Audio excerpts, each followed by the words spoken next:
Olá, pessoal que está assistindo a essa aula regravada, nossa Masterclass que aconteceu no domingo, no dia 26 de outubro, e eu resolvi fazer essa gravação novamente, porque foi muito corrido. Então, primeiro eu vou me apresentar, para quem não me conhece, eu sou Ludlaine, mas pode me chamar de Lud. Então, eu sou Lud Andrade, eu sou arquiteta, e antes de eu mostrar a aula para vocês que eu preparei, eu quero me apresentar, como que eu fui me tornar arquiteta, qual que foi a minha trajetória até aqui.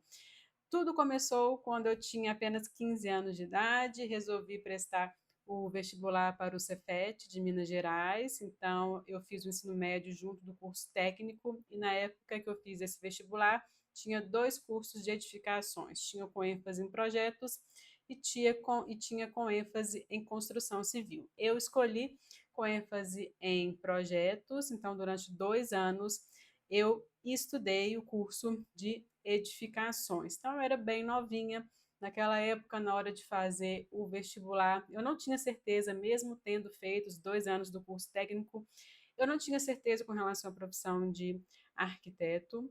Então, o que eu fiz? Eu não prestei vestibular no terceiro ano do ensino médio e fui fazer o estágio obrigatório. Para você receber o título de técnico de edificações, você tinha que fazer um estágio de 6 meses. E foi o que eu fiz. E durante esse estágio, eu tive algumas situações que eu tive que resolver alguns layouts de algumas casas, e aí eu gostei muito daquilo, fui entender melhor o que seria ser um arquiteto, como é que é a profissão, gostei muito.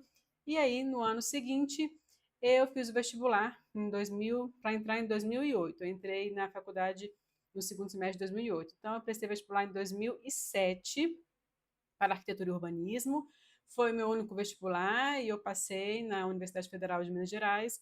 Então, foi lá que eu me formei. E aí, durante esse tempo que eu fiz o curso de arquitetura na UFMG, eu tive a oportunidade também de fazer um intercâmbio internacional. Então, eu morei um ano em Paris, estudei no Instituto de Urbanismo de lá, e aí quando eu voltei, fiquei mais um ano na Escola de Arquitetura e finalmente me formei.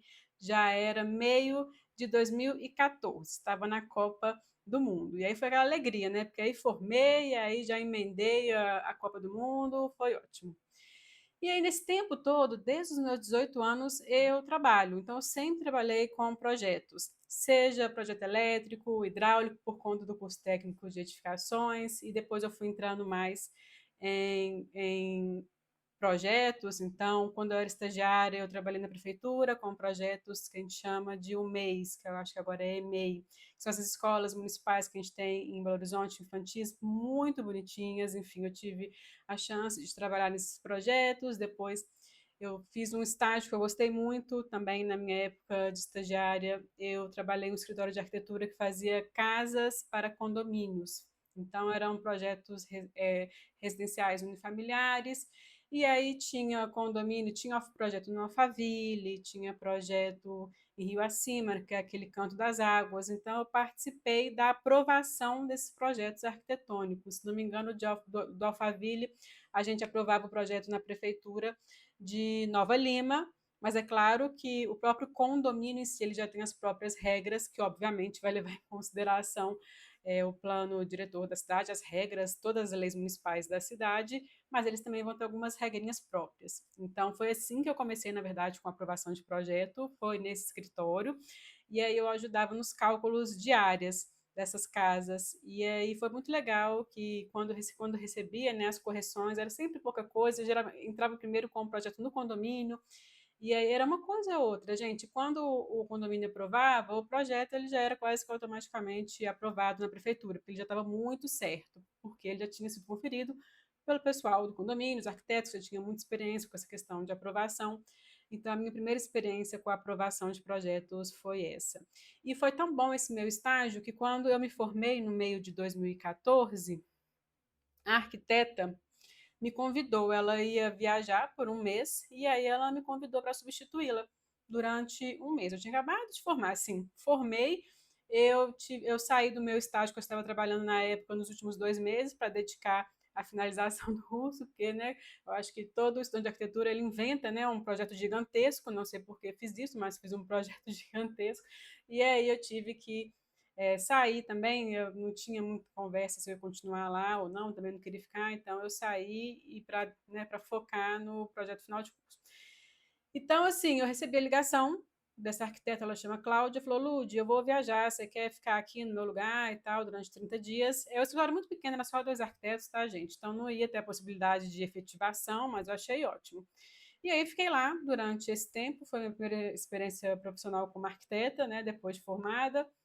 E aí, umas semanas depois, ela me indicou para uma construtora, porque eles já tinham feito um projeto para essa construtora, e aí eles estavam precisando de uma pessoa para trabalhar lá, para fazer algumas atividades que não era nem efetivado ainda, era para fazer algumas correções de projeto que estavam em andamento. E aí ela me indicou, e aí sim que eu fui começar a minha vida profissional efetivada lá, né, nessa construtora que chama Sólido Engenharia. E aí comecei a trabalhar lá, primeiro, né, recebendo por horas trabalhadas, era, né, um trabalho autônomo ali que eu estava fazendo, e depois de uns 2 ou 3 meses, eles fizeram um convite para eu trabalhar lá dentro da construtora, na parte de gerenciamento de projetos. E foi lá que esse mundo, né, da aprovação de projetos mais específico em Belo Horizonte começou, porque essa construtora ela fazia muito projeto de prédios residenciais, ali pegava um lote na Zona Sul, tá? Então era Anchieta, Santo Antônio, nesses bairros. E aí comprava o lote, demolia a casa e fazia um prédio. Era essa a dinâmica da construtora. Que ano que era esse? 2014, né? Já passou um bom tempinho aí.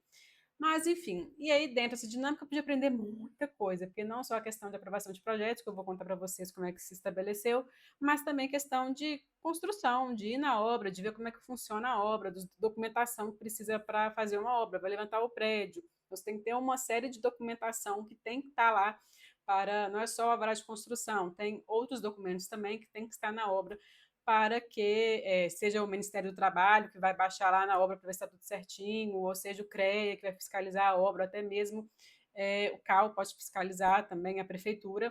Então, tem uma série de documentação que tem que estar certinha e os projetos também. Então, eu recebia projeto elétrico, hidráulico, estrutural, fazia conferência, fazia compatibilização e ficava encarregada de ser a comunicação entre a obra e o escritório. Então, eu enviava esses projetos, né, sempre, né, acontecia atualização, o proprietário, né, o dono lá da construtora, ele era um pouco louco, assim, ele inventava uma coisa, depois, quando ele inventava de mudar, foi por isso que eu entrei, né, para agilizar essas alterações. Então, ele quis mudar o layout dos apartamentos. E aí, com isso, diminuiu a área construída, que ele, né, recuou ali uma parede, enfim. Aí teve que entrar com o projeto novamente, e aí aquele monte de projeto para atualizar, que não é só o seu arquitetônico que vai atualizar após essa modificação que ele quis fazer.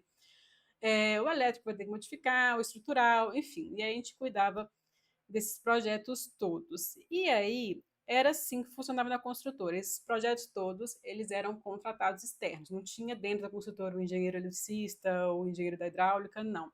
A única coisa que tinha realmente dentro da construtora era eu mais uma arquiteta que fazia o gerenciamento desses projetos e o acompanhamento também da aprovação desses projetos. Então foi lá que eu comecei a aprender sobre isso.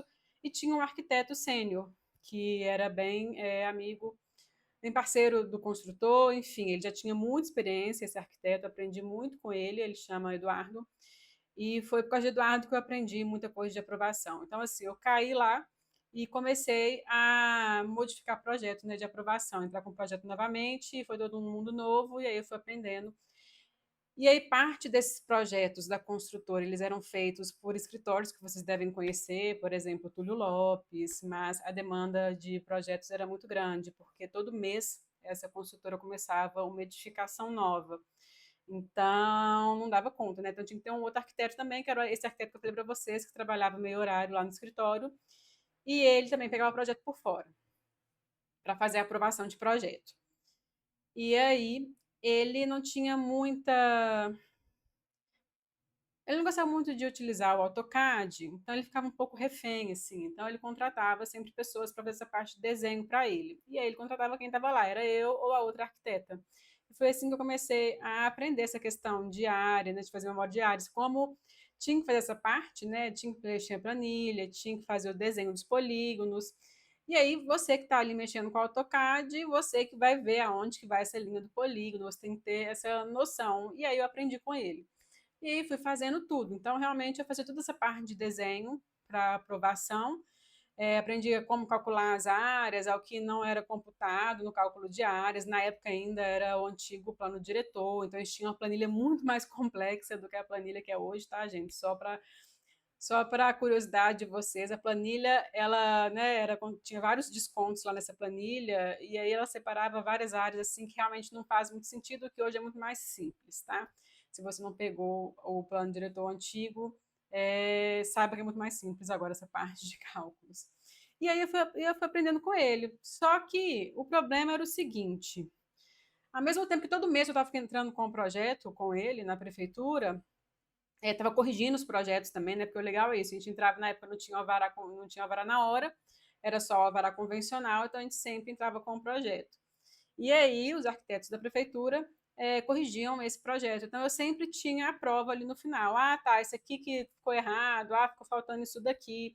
E essas correções de projeto eram feitas lá naquela edificação que tem número 4000, lá da. Não Antônio Carlos, não, gente, é lá da Afonso Pena, lá no alto da Afonso Pena, quase lá na Certo Curral, lá no número 4000, que a prefeitura ficava lá. Depois ela foi para o centro, né, para a Rua da Bahia. Então a gente ia lá, era legal, no dia que ia corrigir o projeto, né, a gente encontrava o arquiteto que corrigiu o nosso projeto. No caso, o RT desses projetos era sempre esse arquiteto, tá, o Eduardo, mas eu acompanhava em tudo. E aí a gente foi lá, porque eu que ia fazer as correções também no AutoCAD, então eu sempre acompanhava. E aí a gente foi, né, a gente ia nessas reuniões e corrigia, então era bem legal. Na época também o processo, nem preciso nem de falar que ele não era nada digital, né? Começou até nesse ano de 2000 final de 2014, 2015, começou a digitalização dos projetos. Antes disso, a gente tinha que imprimir 2 jogos do projeto, aí assinava o proprietário com caneta azul, aí assinava o responsável técnico pelo projeto de caneta azul, aí o projeto ia, né, imprimir aquele monte de termo, e aí assinava o termo com caneta azul, o termo do responsável técnico, o termo do proprietário, enfim, todos esses formulários a gente imprimia, assinava, tinha que escanear, gravava no CD. Imagina, nem sei como é que é gravar em CD, nem existe isso mais, né? Mas a gente gravava um CD com o projeto, aí vinha aquele chumaço, né? Que a gente colocava no envelope, ia lá no BH Resolve, que fica na rua Caetés, e colocava o projeto. Era assim que acontecia. Só que eu, assim, então, a minha forma de aprendizado foi na prática. Eu não tinha nenhuma noção de legislação urbanística, de onde encontrar as informações. Na época, tinha até a prefeitura lançou um material muito interessante nessa época chamado Manual de Edificações, aonde a proposta desse manual de edificações, que tinha umas 500 folhas, tá, gente? Era grossão, assim. Era uma bíblia, assim, da aprovação. A ideia desse manual, na época, era juntar todas essas leis importantes, porque não é só o plano diretor, gente. A gente tem outras leis envolvidas também no processo de aprovação. Então, vai ter o Código de Edificações, que é o Código de Obras da cidade, vai ter portaria, decreto, enfim. Ficava tudo nesse material, que a gente até imprimiu, a gente tinha isso na construtora, era realmente um livro. E a gente seguia aquilo. Só que, gente, é muito difícil de você manter aquilo atualizado, porque sempre está saindo um decreto, uma portaria, uma modificação na lei. E aí, quando entrou o atual plano diretor em 2019, eles não atualizaram mais esse caderno de edificações e aí ficou obsoleto. Então, hoje você nem encontra mais esse material, mas na época era lá que eu, assim, foi meu primeiro contato com essa parte de legislação urbanística, mas eu não sabia a fonte direito, sabe? Aonde encontrar informação, onde fica a planilha. O que eu fazia na época eu salvava a planilha de cálculo do Excel, porque eu não sabia onde que fazia o download, ou então jogava lá no Google, download, planilha. Eu não sabia o caminho correto a se percorrer. E é assim que eu fazia com os formulários também. Então, vez ou outra, vinha uma pendência que era o formulário está desatualizado. Aí a gente ia lá e correr atrás do formulário atualizado, que aí eles informam, né, na pendência onde que faz o download. Mas eu era completamente perdida nesse sentido. Eu aprendi muito de aprovação né, de edificação predial, de apartamentos, então, assim, então, todas as estratégias de aprovação eu aprendi graças a esse arquiteto, porque como eu trabalhava com ele, então, eu fazia a memória de cálculo, eu aprendi. Só que eu senti dificuldade quando eu saí da construtora e comecei a pegar os meus próprios projetos. porque se não fosse uma edificação predial que eu sabia as regras envolvidas, né, depois de, nossa, foram muitos projetos que eu participei, então, assim, você acaba aprendendo ali na prática mesmo. Mas depois, quando eu saí da construtora, entrou o projeto, que é o estudo de caso da prova PBH. Inclusive, todo esse movimento do Instagram, aprovação de projetos, começou por causa desse projeto específico. Chegou um projeto para mim, que foi o meu primeiro projeto que não era prédio, de apartamentos. E aí era um lote que tinha 1 milhão de problemas, que eu vou mostrar para vocês mais para frente nessa aula. E aí ali que eu aprendi a aprovação de projeto, que aí eu corri atrás de onde encontrar as informações corretas, sabe? Eu fui pesquisar, tá, essa lei é aqui, então é isso aqui, tá aqui, então você acha essa informação tem que ter aqui. E aí que eu entendi como é que é todo esse processo. Mas assim que eu entrei no mundo de aprovação, né? Depois eu fiquei 2 anos nessa construtora. Quando eu saí também, eu continuei a fazer projeto executivo para essa construtora e também para outras. Então, mesmo que eu não tenha participado mais de aprovação de projeto, que eu tinha saído da construtora, eu comecei a minha carreira também do meu escritório, começou fazendo projeto executivo para outras construtoras. Então, claro que eu fui atrás de outras construtoras, ofereci o que eu poderia fazer, né, que é detalhamento para a obra, que pouca gente faz. E aí, o que chegava para mim? Projetos arquitetônicos aprovados na prefeitura. E aí eu comecei a fazer a leitura desses projetos também. Então, nunca foi para mim, eu sempre fiz projeto executivo para obra, então nunca foi um problema para mim não fazer o projeto arquitetônico, porque quando eu recebi esse projeto arquitetônico, gente, eu fazia toda a leitura do projeto, tá, na hora de cálculo isso aqui ele descontou essa área aqui, tá, isso aqui ele conseguiu aprovar aqui essa vaga aqui, porque tem essa medida aqui, eu fazia toda a leitura do projeto. Foi assim que eu consegui a minha expertise com a aprovação de projeto. Depois, no ano de, só para concluir essa parte de experiência, no ano de 2021, eu fui fazer o meu mestrado, eu fiquei 3 anos e meio fora, morei em Budapeste, na Hungria, fazendo mestrado internacional em arquitetura, e é legal que de lá eu fiz a aprovação do nosso segundo estudo de caso. Então, para você ver que é 100% online o processo, eu lá em Budapeste aprovei um projeto aqui em Belo Horizonte. Então, assim, isso é muito legal da nossa profissão. Agora vamos voltar, então, vou começar a nossa apresentação. Deixa eu mudar o slide aqui, peraí. Vamos agora, então, para a nossa aula, efetivamente. E aí, gente, só finalizando, eu falei desse projeto, que começou esse movimento da aprovação de projeto do Instagram, porque na época que eu estava aprovando esse projeto, que era muito peculiar, eu mostrei todo esse processo no meu Instagram, do landrade.ar, que é meu escritório. E aí muita gente começou a perguntar, né, estudantes, como é que era essa aprovação e tal, e foi lá que eu comecei a dar workshops também de aprovação na prefeitura, por causa desse projeto. Então, depois que eu aprovei esse projeto, que é de uso não residencial, em 2023, esse meu cliente, ele quis fazer uma ampliação, a gente fez uma casa em cima, e foi por isso que a gente aprovou, então, esse projeto, o alvará dele saiu no início de 2024, e eu vou mostrar tudo para vocês no estudo de caso da prova PBH. Mas vamos agora para a nossa aula, que eu prometi para vocês. Eu acho que é muito importante a gente saber, assim, primeira coisa, saber em qual situação está o nosso serviço. E tem que ficar claro que a aprovação de projeto, o objetivo dele maior é para licenciamento. E eu quero explicar para vocês aqui a diferença entre licenciamento e regularização, porque é muito diferente, você tem que saber disso. Então, licenciamento de edificação. Emissão de alvará para construir uma nova edificação ou modificar uma edificação anteriormente aprovada ou que já possua baixa de construção mediante análise de projeto arquitetônico. Ou seja, no licenciamento é a forma correta de a gente fazer as coisas, porque antes de a gente começar a construir, até coloquei aqui o que significa alvará de construção, licença para edificar. Então, o alvará é nada mais que uma licença que foi concedida para esse proprietário do terreno edificar naquele terreno. No licenciamento, a gente tem o processo todo certinho, porque antes de a gente começar a edificar, começar a construir no terreno, a gente precisa dessa licença, que a gente chama de alvará de construção. Então, antes de você fazer qualquer coisa no seu terreno, você tem que entrar com o seu projeto na prefeitura e a prefeitura vai ver se é possível fazer aquela edificação ou não, se o que você está propondo está de acordo com a legislação urbanística vigente na época.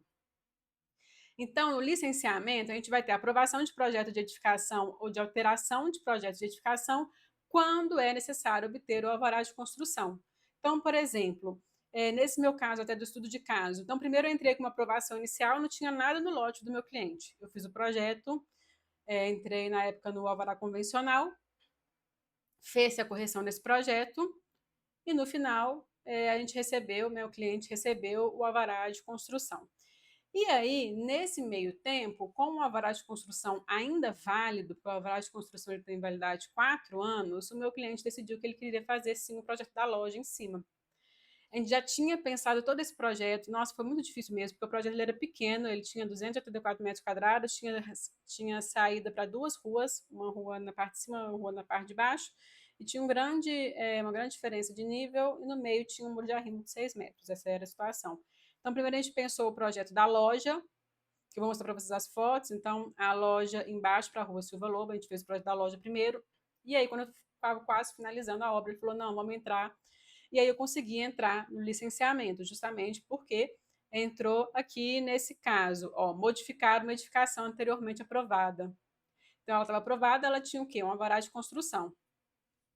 Ou mesmo se tivesse baixo de construção, se essa loja tivesse feita, tivesse recebido baixo de construção, antes de eu começar a construir essa modificação, esse acréscimo de área, eu entro com o projeto. Entenderam a logística do licenciamento? Sempre antes de começar a construir, entra com o projeto na prefeitura, para você receber o alvará de construção. Então, aconteceu dessa forma. Primeiro a gente fez a loja, a gente já pensou deixar a laje alinhada com, a gente deixou a laje da loja alinhada com esse muro de arrimo para justamente no segundo momento construir em cima e ter acesso para a rua de cima. E aí a gente fez o projeto da loja, que eu entrei com modificação com acréscimo de área, e aí agora ele tem um alvará válido até 2027 para finalizar toda essa construção. No caso da regularização, a coisa ela anda um pouco diferente, porque a regularização é quando não aconteceu esse caminho natural, que é antes de começar a construir, você recebe o alvará de construção. Na regularização, o que a gente tem? Regularização de edificação existente ou de acréscimo clandestino já realizado sem alvará de construção. Ou seja, já foi feita. Vou até colocar aqui entre aspas, a cagada foi feita, a pessoa ela construiu sem licença para edificar, sem uma alvará de construção, e agora ela vai querer o quê?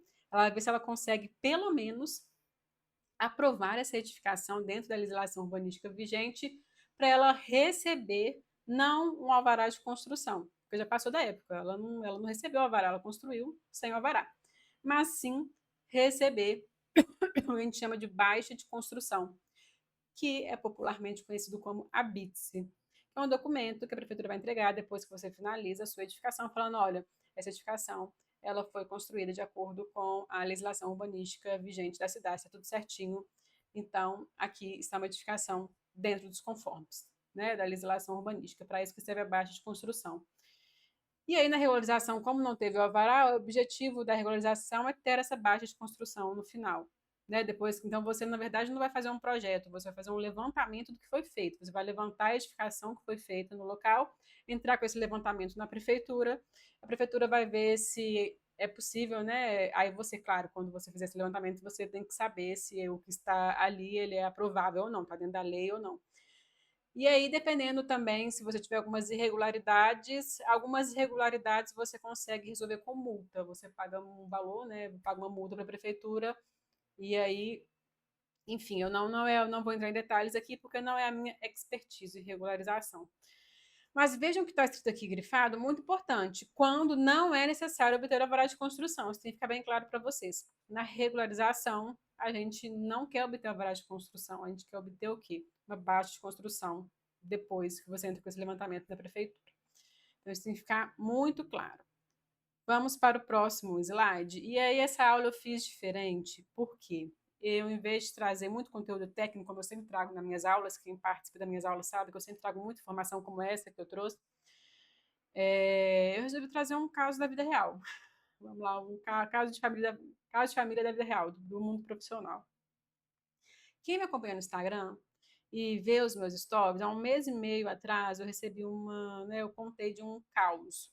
Uma pessoa me procurou, graças ao Instagram, aprovação de projetos, e ele falou que ele, enfim, me relatou várias coisas. Ele queria basicamente mudar o responsável técnico do projeto que ele tinha entrado na prefeitura. Ele tinha contratado um escritório, mas estava tendo muitos problemas. E ele queria ver se era possível mudar o responsável técnico para que eu assumisse o projeto. E aí eu vou mostrar para vocês, vou passar o áudio que ele me mandou.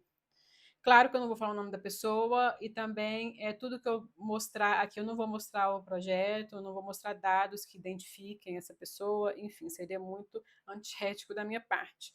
Mas eu estou trazendo esse caso como forma de aprendizado, assim, porque eu fiquei bem impactada com o que foi me passado.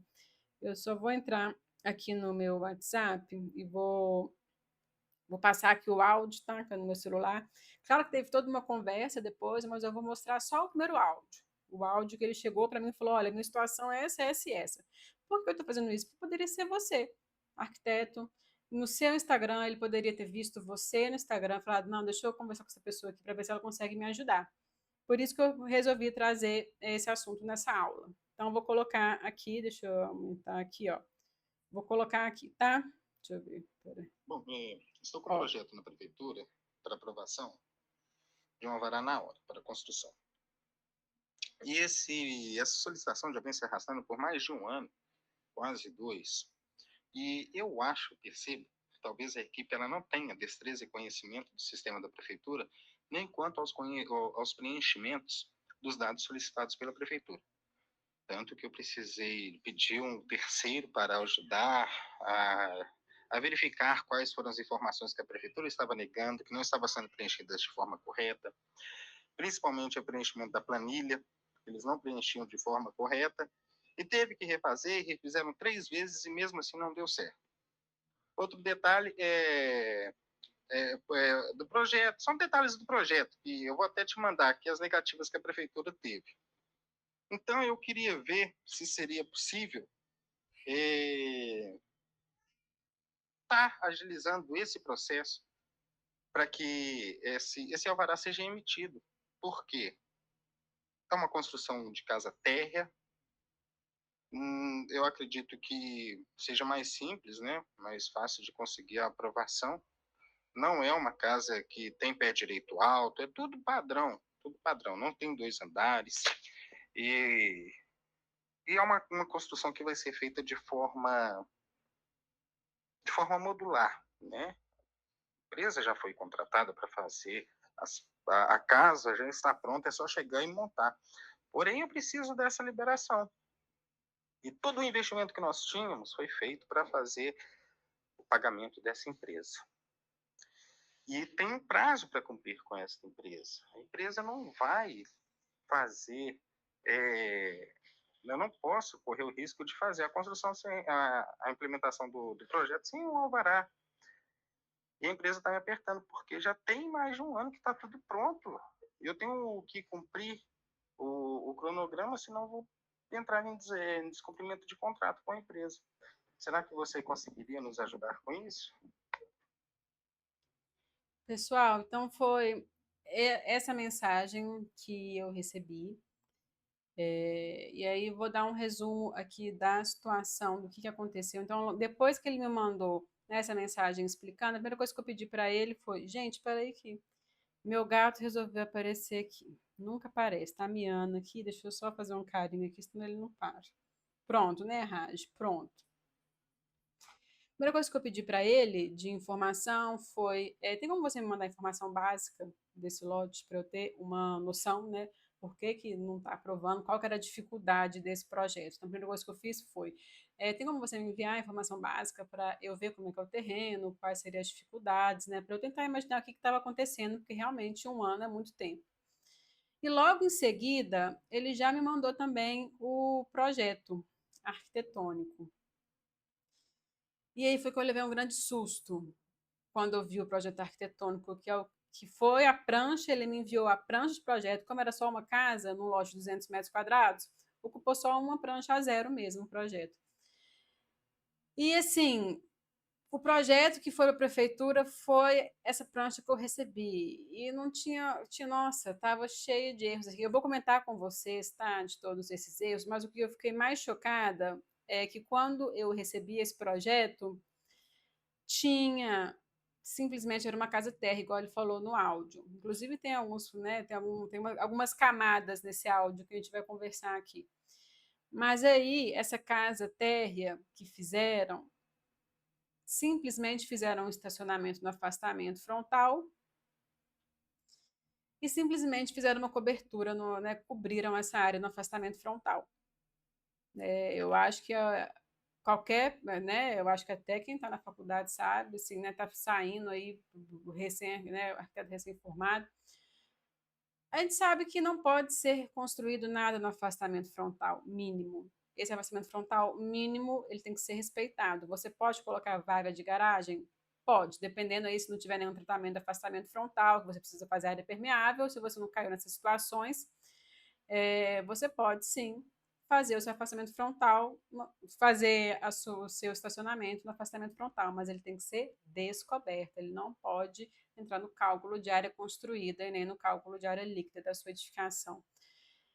E aí eu vi aquilo, assim, quando eu vi a planta de cobertura e vi o telhado, né? Era um telhado, tinha um telhado da casa e tinha um telhado desse estacionamento. Aí eu já levei um susto. Aí eu mandei a mensagem para ele, falei, olha, esse projeto que você me enviou foi o que foi para a prefeitura? Ou foi o primeiro estudo que o escritório te mandou? Tentando amenizar, né? Foi o primeiro estudo de projeto que o escritório te mandou? Como é que foi isso? Ele falou, não, esse projeto foi o que foi para a prefeitura.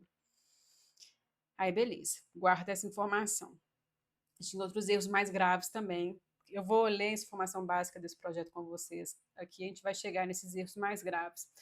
E aí tinha um segundo momento dessa conversa, né? Por isso que eu falei que essa conversa ela tem camadas, aonde ele fala que contratou uma empresa para fazer a parte de alvenaria. Então a parte de alvenaria ela era pré-moldada. Então essa empresa, o trabalho dela foi levantar as paredes, né? Já vai chegar na obra pronta e vai ser uma obra bem rápida e mais barata. Era esse o intuito. Só que aí foi um erro da parte dele, mas eu acho que faltou uma conversa com o escritório. O que acontece? Antes de alvará de construção, de você sair o alvará de construção do projeto, você não pode construir nada no lote, você não pode começar a obra. Tem duas coisas que podem ser feitas.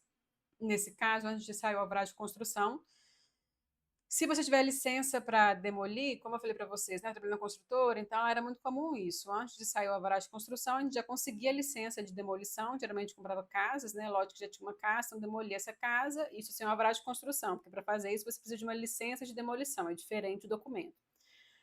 E aí a gente conseguia fazer essa demolição da casa e também já conseguia fazer a movimentação de terra, que era terraplenagem, com a licença de movimentação de terra. Então a gente conseguia fazer essas duas coisas sem o alvará de construção. Agora, fazer a primeira estaca, fazer o primeiro furo ali da fundação, jamais. Você só vai fazer isso quando tiver o alvará de construção em mãos. Eu não sei se o escritório, eu acho que é nosso dever sim informar para o nosso cliente como é que funciona isso, deixar bem claro que só pode começar a obra depois, né? Mas ele sabia que ele comentou, né, que ele estava esperando o alvará sair. Mas o que ele tinha, que ele devia ter feito era só o orçamento com essa empresa e esperar o alvará sair. Na hora que o alvará sair, aí sim ele dava ok para fazer o pagamento e aí eles iriam fabricar essa alvenaria. Claro que ia ter um tempo aí de fabricação e depois poderia fazer a implantação da casa lá tudo certinho. Só que não foi, não ficou claro isso para eles. Então, assim, foi um erro, tá, do proprietário de fazer isso. Só que, assim, depois do que eu ouvi do projeto arquitetônico da conduta, que foi as pendências, enfim, foi um erro atrás do outro. Eu vi que realmente ele está certo em dizer que ele contratou um escritório que não sabia o que estava fazendo, infelizmente. E eu achei importante trazer isso para vocês, né? Para que isso não aconteça com vocês, tá? Se você não sabe de alguma coisa, corre atrás, busca conhecimento. Por exemplo, eu no final dessa aula vou oferecer o meu curso, né, de aprovação. Pode ser uma porta de entrada para você que não sabe nada de aprovação na prefeitura. Ou então você pode também participar do plantão técnico, sempre falo do plantão técnico gratuito da prefeitura para tirar as suas dúvidas. Quando a gente não sabe de uma coisa, a gente corre atrás. Então, né, tem isso, aí ele está desesperado porque nesse tempo todo de um ano, o cara lá né, a empresa responsável para fazer a alvenaria já fez a alvenaria, está lá pronta, e só falta ir lá no local fazer, né, instalar lá essa parte que eu não sei realmente como é que funciona de pré-moldados. E aí eu falei, tá, deixa eu ver o que tem, né? Depois que eu vi o projeto, eu visualizei, eu falei, realmente as pessoas que fizeram esse projeto, na verdade, estava em nome de um arquiteto, tá? Um arquiteto homem, mas depois eu entendi que era um escritório, e aí quem conversava com eles, né, com essa pessoa que entrou em contato comigo, eram duas meninas, que eu não sei o que é, talvez poderia ser até estagiária, e o cara falou, tem essa casa aqui, sabe? Eu vou deixar para essa pessoa que fazer e vou pegar um projeto maior, porque isso acontece também. Pode ter acontecido isso, mas, enfim, é bem irresponsável do arquiteto, porque é o nome dele que está lá na prancha, não é o nome das meninas que estão fazendo, né, entrando em contato com essa pessoa que contratou eles para fazer o projeto. Aí, dito isto, eu vou compartilhar com vocês os trechos da informação básica. Eu não vou trazer ela toda aqui, porque no início vai estar o lote, vai estar tudo certinho lá. E eu não quero trazer, eu vou trazer só a parte de informações mesmo para a gente fazer a leitura aqui e ver o que seria de difícil ter nesse projeto, tá? Então, deixa eu voltar aqui para os slides. Então, essas são as informações, as informações que estão aqui eu tirei dessa informação básica que ele me passou. Então, lá em informações urbanísticas, o que a gente tinha desse lote? Zoneamento. Era uma área de preservação ambiental 3, então sim, isso seria um ponto difícil do projeto, que poderia justificar esse atraso para sair o alvará, porque quando a gente tem área de preservação ambiental, a gente vai ver mais para frente que a gente precisa fazer algumas coisas antes de entrar com o projeto arquitetônico. A gente tem que fazer uma interface antes. E aí, o zoneamento, então, é PA3, coeficiente de aproveitamento básico para a cidade toda é 1,0, mas para esses zoneamentos de preservação ambiental, 1, 2, 3, é menor do que 1,0, tá? É o único zoneamento que vai ser menor do que 1,0, coeficiente de aproveitamento básico, que é 0,8. Mas para fazer uma casa, no lote de 200 metros quadrados, está super ok. Centralidade local não tem, taxa de permeabilidade 30%, que é uma taxa alta, né? Se não tivesse em área de preservação ambiental, muito provavelmente seria só 10% da área do lote, porque é um lote menor que 360 metros quadrados. Então, é uma taxa alta, justamente porque está na zona lá de preservação ambiental. A ex-ambiental, não. Área de direitos especiais, não. Conexão verde, não. Conexão de fundo de vale, não.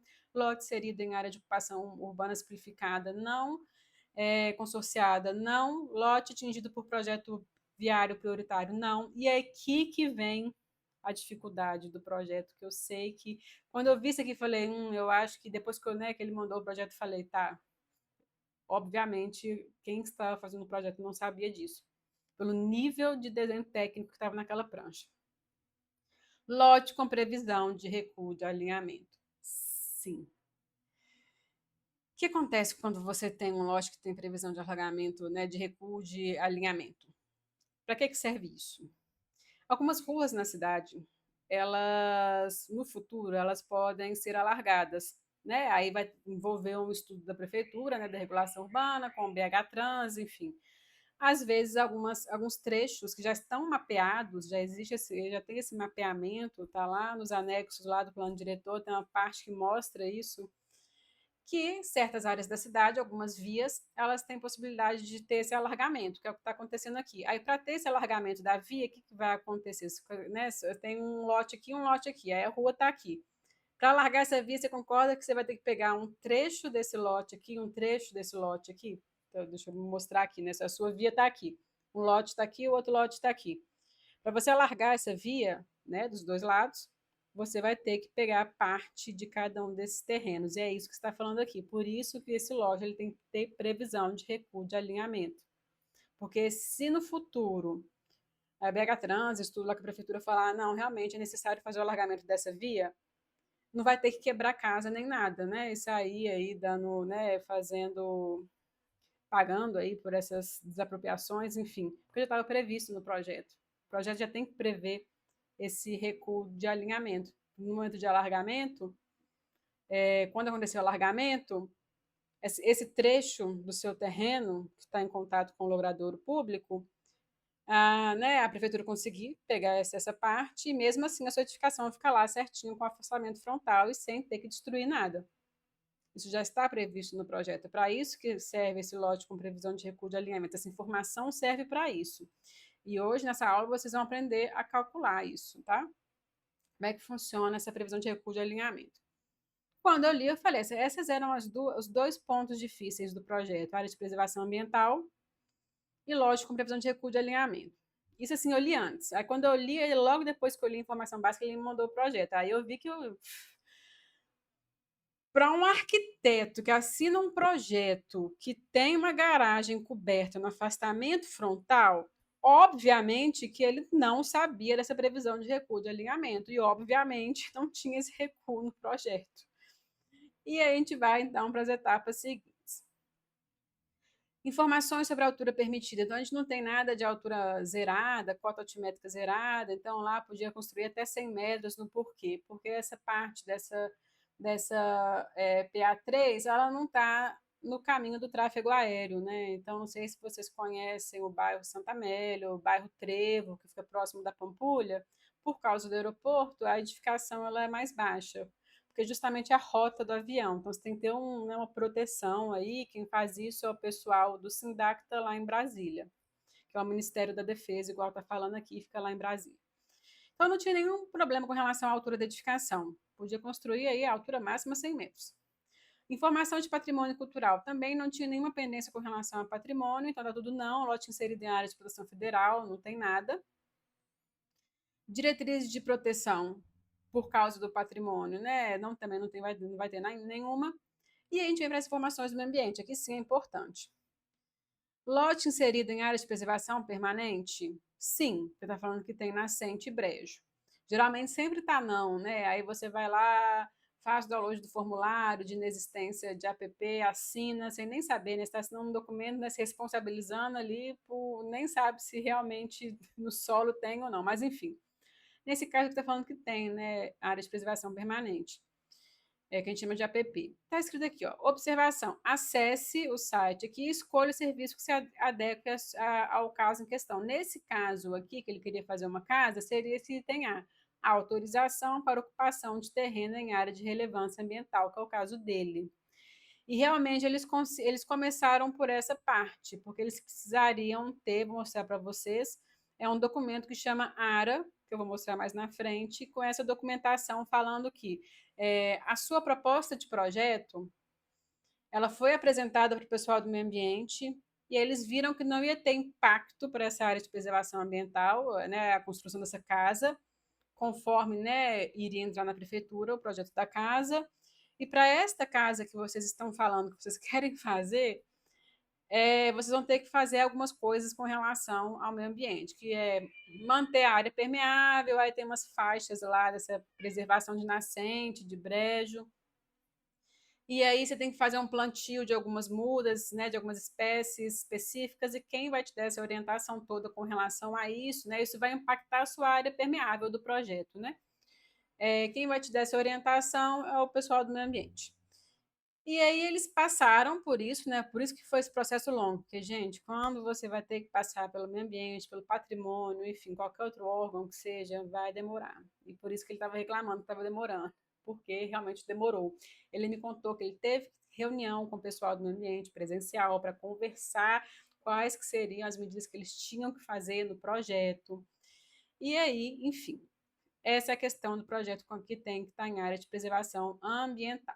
Logo em seguida, a gente vai ter as informações com relação às características geométricas, classificação viária e permissividade. Então, aqui a gente sabe que a área do lote é 200 metros quadrados. Prestem atenção na informação que está aqui. Aí vai vir o nome da rua, que é Rua João Luiz Diniz. A dimensão dessa rua, a largura, é 10 metros. Classificação local, permissividade de uso via preferencialmente residencial, largura da via maior ou igual a 10 metros, menor que 15 metros, largura final. E aqui está o pulo do gato. É aquela questão de recuo de alinhamento, veja justamente incidir aqui, ó, largura final 15 metros. Então, vejam que... Peraí, gente, só um momento.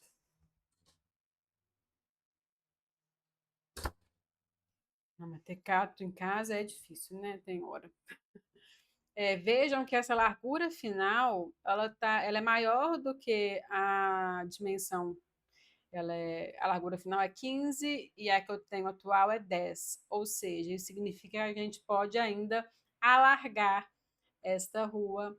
E aí, isso tem que estar previsto no projeto. Por isso que tem aquilo, recuo de alinhamento.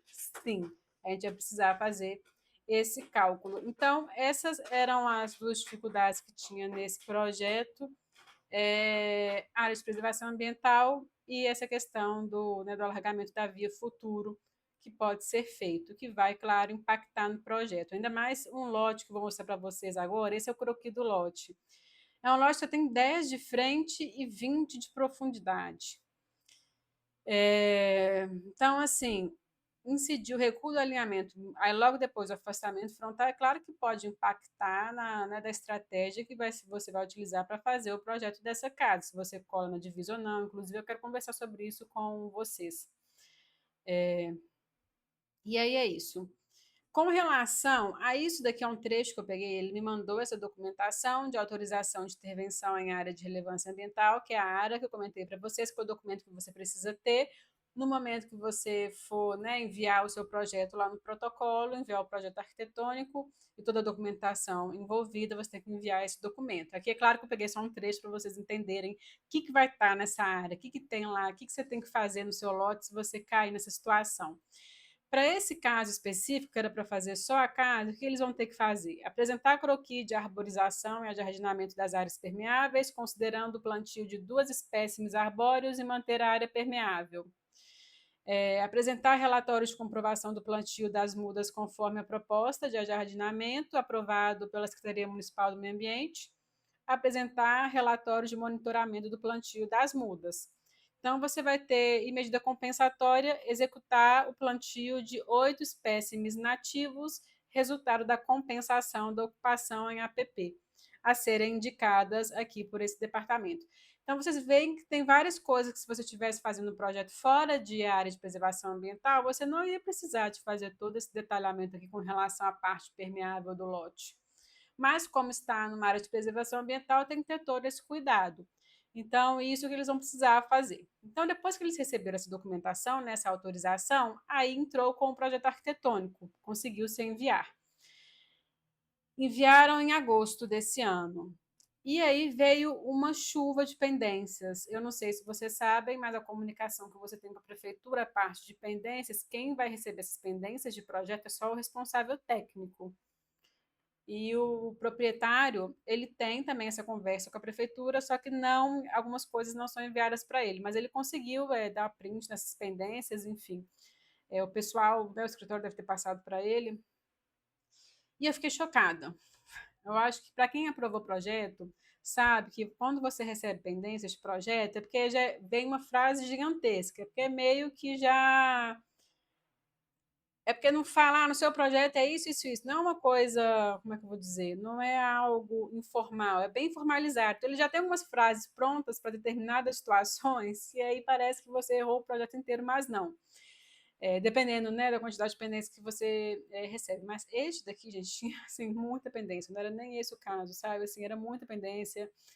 Deixa eu ver o próximo slide aqui, que eu vou contar para vocês agora. Mas antes de eu falar desses erros que eu encontrei na prancha que ele me mandou, eu fiquei muito solidarizada com a situação toda, porque assim, primeiro eu conversei com ele, ele queria, por que ele me procurou, tá? Vamos deixar claro.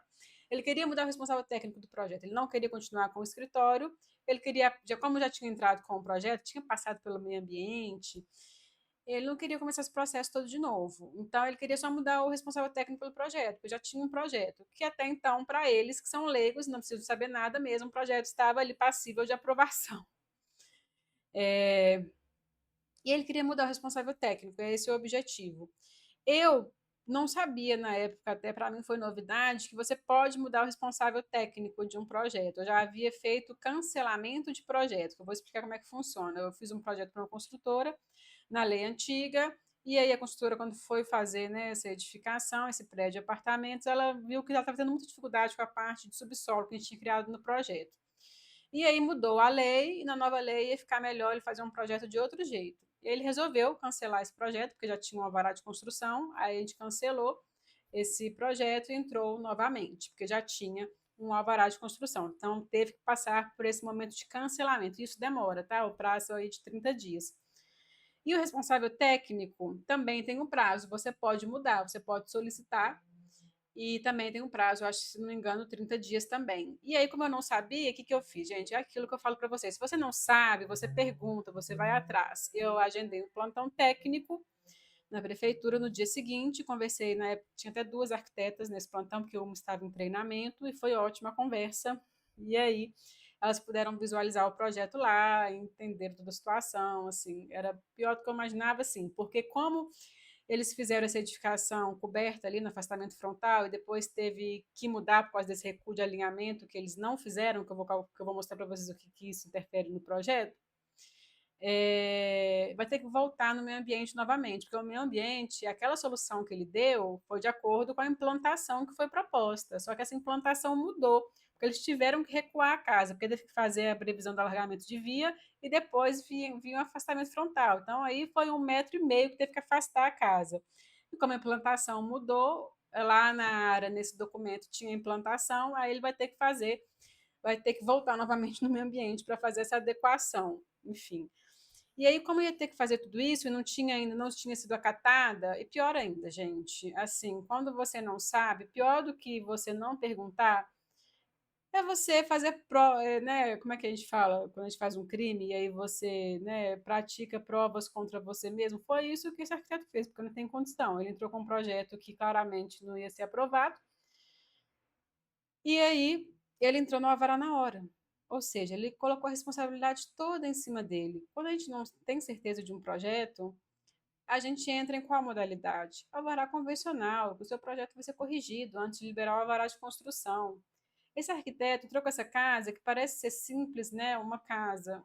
E ele entrou no alvará na hora.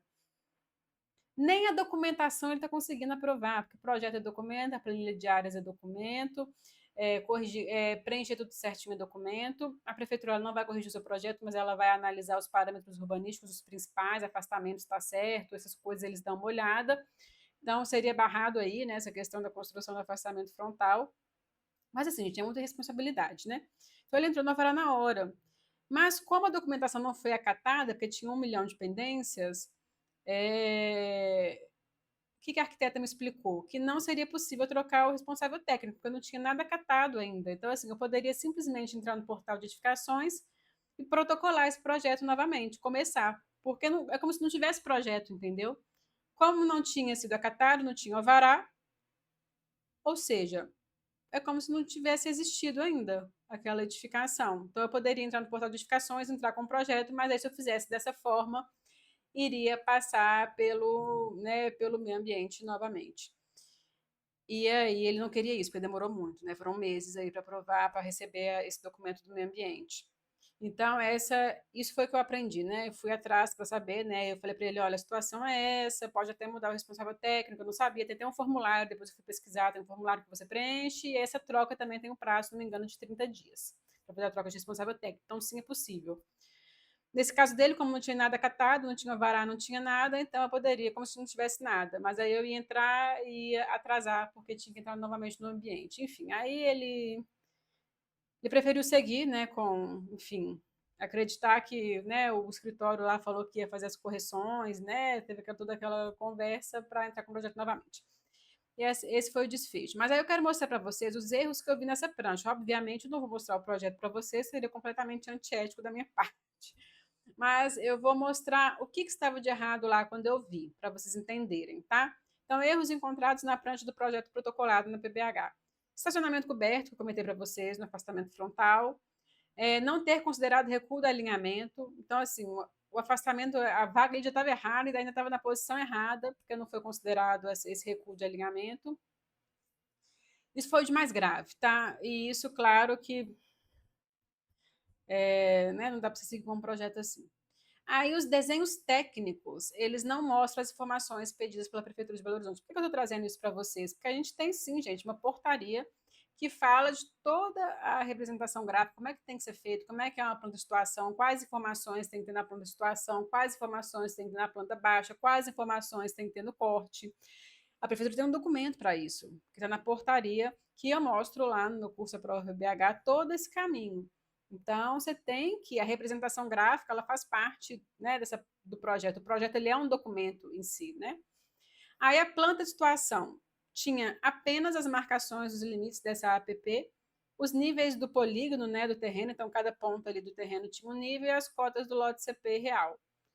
A informação mais importante que tinha que ter na planta de situação, gente, é você marcar a construção ali, o platô da construção, mostrando, então, aqui está o pavimento, o primeiro nível, aí depois você faz o desenho da área do segundo nível, depois você marca com achuras, né? Aí cada nível vai ter uma achura diferente.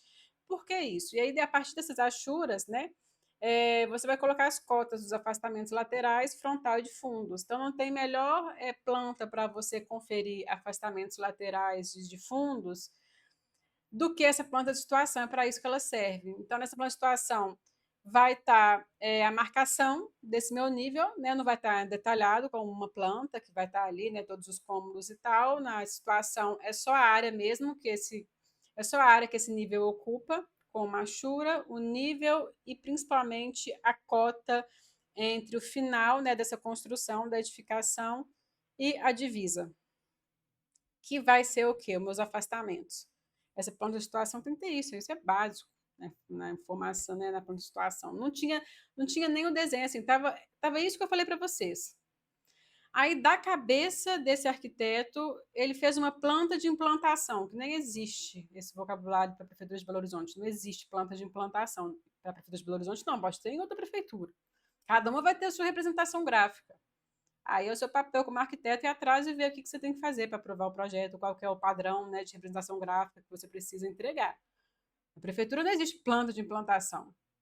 Nessa planta de implantação que ele criou, como está isso daqui, a PBH não pede esse tipo de planta, é só a planta de situação, e aí ele colocou, nele tinha os limites da edificação e seus níveis, eu comentei para você que tinha que estar na planta de situação, só que, gente, eu fiquei abismada, assim, porque não tinha nenhuma cota. Os afastamentos laterais de fundo, assim, não tem nada disso. E olha que é um projeto de uma casa. Então, assim, essa planta de implantação aí, ela não tinha a informação que ela tinha que ter, essas cotas de afastamentos. Aí ele tinha uma planta de caixa d'água, beleza, porque ele tinha, né, o volume da caixa d'água ali. Vai depender né, da tipologia de projeto que você está fazendo, não é algo obrigatório, mas que fazia sentido nesse caso. Aí depois vem gradil. Aí o gradil, nossa, gente, eu nem acreditei na hora que eu vi o gradil. Com informações irrelevantes para aprovação do tipo, cotar as luminárias no muro. Tem várias informações importantes que você tem que ver no gradil da edificação, do tipo, no mínimo você tem que mostrar, né, vai estar o passeio, você vai ter que mostrar o nível da sarjeta, do meio-fio, o nível que está o seu projeto, de ambos os lados, né, do seu gradil, vai ter a testada ali do seu lote. Aí, por exemplo, vamos supor que você quer a inclinação da rua. Aí você vai ter o final da face aqui, né, da testada aí do seu lote, do projeto, você vai informar os pontos tanto de um lado quanto do outro. Você vai informar num gradil, tem que ter um cálculo de área mínima de permeabilidade visual que você tem que ter nesse gradil. Você tem que mostrar esse cálculo, tem que falar, tá, esse portão aqui é de metalon, então a ripa dele, né, ele vai estar lá com uma representação de ripado, né? Se você está fazendo um portão de metalon vazado, então aquilo ali caracteriza uma permeabilidade visual, você vai calcular essa área, essa informação vai estar nesse gradil. Alturas, então a altura do muro tem que estar lá. Esses níveis importantes estão o nível de acesso da edificação, né? Principalmente na parte que é a porta de entrada do pedestre, que tem que estar o mais próximo possível, né, do nível do passeio que está acontecendo, para não ter escada, essas coisas, né? Para a edificação unifamiliar, você pode até fazer um patamar ali, a acessibilidade ela não é exigida. Mas, enfim, você tem que mostrar esse tipo de informação num gradil. O que tinha de informação no gradil?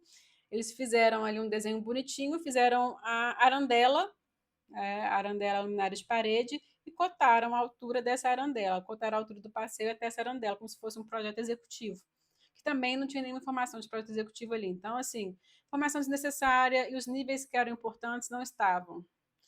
Não tinha todos os níveis de passeio, só tinha de um lado. Achei engraçado que tanto no corte, tanto na fachada quanto no gradil, só tinha os níveis de um lado, que são esses três que eu falei: sarjeta, meio-fio e o nível do projeto. Do outro lado não tinha, só tinha nível de um lado, assim. Então, assim, erros, e tinha uns erros muito. Nossa, tinha uns erros, assim. Eles propuseram no projeto, aí já é um de projeto que eu vou abrir aqui com vocês, porque eu nunca vi isso, assim, é um erro muito bobo. Eu tenho 10 metros, né, de extensão ali, de largura do meu lote. O portão que eles propuseram de correr era maior do que 5 metros, devia ter uns 6 metros ou mais. Para que isso, gente? Você vai conseguir correr com esse portão todo? Você só tem 5 metros para você correr com esse portão. Eu tenho 10 metros de frente. Se eu coloquei o meu portão de correr maior do que 5 metros, para onde que esse portão vai correr? Todo. Ele vai recolher 5 metros, vai ficar aquela ponta ainda. Então, assim, ele está gastando dinheiro com um portão que não vai ser funcional. Enfim, sabe, uns negócios que assim. Realmente eu fiquei chocada.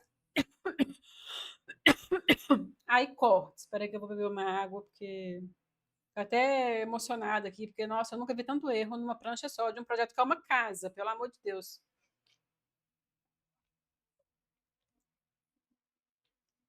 Aí tá, então um gradil que não tinha as informações necessárias, os cortes. Isso aqui foi uma coisa muito estranha também. Não tinham as alturas do pé direito dos ambientes.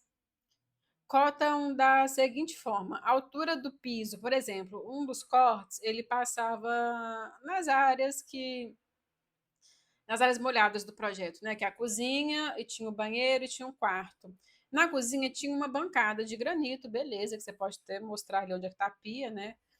E aí o que eles fizeram? Eles cotaram as medidas que não é necessário. Do piso até a bancada, como se fosse um projeto executivo.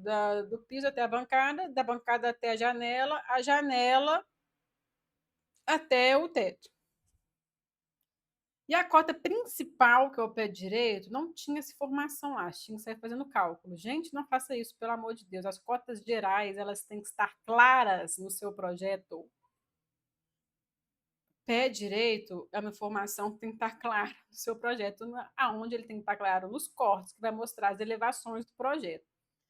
Aí, enfim, essa cota toda esquisita, não tinha as cotas dos afastamentos laterais, como eu falei, né?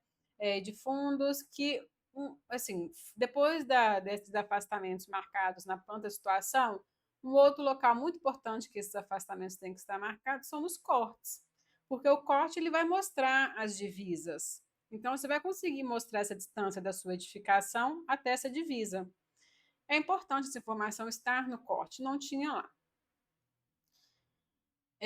Planta de nível térreo, né, que é a planta baixa. Não tinha demarcação clara da área de permeabilidade. Assim, eles fizeram. Gente, eles colocaram a casa. E aí colocaram o afastamento frontal que estava errado, que não considerou, né, o recuo do alinhamento. E aí, para você chegar na casa, você tem que caminhar pelo menos 3 metros, né, com afastamento frontal. Não tinha pavimentação ali de concreto. Então, assim, a pessoa entra na casa e só tem machura lá, que é até uma machura errada de. Vou nem falar que é errada, mas a gente usa pouco a achura que eles colocaram para representar essa área permeável. Eles colocaram ao redor de toda a casa, assim. Não tem essa parte de pavimentação, por exemplo. Quando você faz uma casa, você não vai deixar a parte de grama encostar diretamente na parede. Aqui você vai fazer pelo menos deixar uns 40 centímetros ali de laje, né, para fazer essa separação entre né, a grama que está vindo de um lado, essa proteção que você vai fazer, que é esse passeiozinho, né, você vai ter como se fosse um passeiozinho ao redor da casa. E depois vem a casa. Não tinha isso, assim. Não tinha nem esse caminho para você chegar na casa. Então, assim, estava tudo marcado como área permeável. Isso é muito grave, ainda mais num lote que tem preservação ambiental. Né? Essa área ela vai ser. Você vai ter que fazer essa área mais certa possível. Você não pode perder nenhum pedacinho de área. Então, imagina que você, lá, claro, quando chegar lá na edificação, alguém vai querer fazer esse caminho pavimentado para chegar até na casa, e aí você matou o cálculo de área permeável que você tinha feito, porque até então a sua edificação estava lá como se tivesse uma ilha, né? A casa ela estava como se estivesse numa ilha nesse lote. Toda ali ao redor, tirando esse afastamento, tirando essas vagas aí que estavam na frente, o restante era tudo de área permeável. Aí não tinha as cotas inteiras dos ambientes, como eu falei. Então, por exemplo, na parte do banheiro, não sei, nossa, assim, sei, cara. Tinha a cota da largura da bancada, aí tinha a cota da bancada até o início do box e a cota do box. Não tinha a largura, a medida geral do banheiro. Cara, banheiro, eu quero saber o quê, gente? Banheiro, você quer saber largura, profundidade, né, o tamanho da janela, que pelo menos está informado lá, né, 60 por 60, enfim. Para você conseguir fazer o quê? Com essas medidas gerais do banheiro, você consegue fazer o cálculo para ver se a ventilação e a iluminação natural essa abertura que eles sugeriram de janela vai respeitar para a área de piso que tem ali. Não só isso, quando você for passar isso para os demais projetistas, o estrutural, ele vai querer saber o valor, né, desse ambiente, não tinha, tá? Os únicos que tinham eram os que não tinham nada ali, por exemplo, o quarto, não tinha mais o que cotar, então tinha essa medida geral. Agora, as áreas molhadas que vêm com essas mostrando pia, uma bancada, nossa, é uma confusão. Deixa eu ver mais o que. Informações necessárias em todos os ambientes, tipo cota de cada. Ah, tá. Aí na planta, porque em algumas prefeituras, a de Nova Lima, ela é assim, que eu já provei projeto lá, ela pede na planta baixa para você colocar em cada ambiente, então, quarto, cozinha, banheiro, você tem que colocar o nível, né? Vai colocar o símbolo do nível, vai escrever o nível, mesmo que seja igual para todos. Você vai colocar a área desse ambiente. Vamos supor que meu quarto tem 9 metros quadrados, então vai ter o nível do quarto 875, a cota, e vai ter área A igual a 9 metros quadrados. Algumas prefeituras pedem isso. Só que a de Belo Horizonte não perde isso. A de Belo Horizonte ela só pede uma coisa: é um nível do pavimento, que é o mais importante. Você não precisa sair cotando, colocando essa informação em cada ambiente, a prefeitura não pede isso. E as cotas gerais, né, que é o básico. Então, assim, e fora isso, ele ainda colocou a área, o nível, o pé direito, ele colocou PD igual. Então, assim, para você encontrar uma medida que diz respeito à altura e deveria estar no corte, você só podia encontrar essa informação de forma fácil na planta baixa. Não vou nem comentar. Então, assim, um negócio horrível. Não tinha a marcação dos afastamentos, né, como eu falei, não tinha as medidas gerais da casa. Então, por exemplo, a minha casa é um retângulo. Gente, cotar é uma arte, né? A pessoa que sabe cotar direito o projeto, realmente ela tem uma noção de clareza desse projeto, de como esse projeto, as outras pessoas vão receber esse projeto, né? Tanto o pessoal da obra, como quem for fazer a parte de estrutura, e não foi o que eu vi aqui. Não tinha as medidas cotas gerais. Então, por exemplo, a minha casa é um retângulo. A minha largura geral da casa é, sei lá, 6 metros. Aí a distância dessa casa, desse ponto aqui até o muro, é 1,35 m. Que aí você vai ter um muro de 15, e aí você fecha o seu afastamento lateral com 1,50, né? Falando muito por alto aqui. Não tinha essas cotas. Então, assim, eu nem sabia se o afastamento foi respeitado, porque eu não achei uma cota na planta que era do muro até a edificação. Eu não sabia. Sério, quem for construir essa casa no local não sabe nem onde implantar essa casa, porque eu não tenho essa informação na planta. Então, assim, realmente complicado. Aí, mais desenhos inúteis. Havia 4 perfis de terreno. Tem prefeituras que pedem para você fazer o perfil. A de Nova Lima pede para você fazer 2 perfis, um longitudinal e um transversal do lote, para saber a inclinação. A prefeitura de Belo Horizonte não pede isso.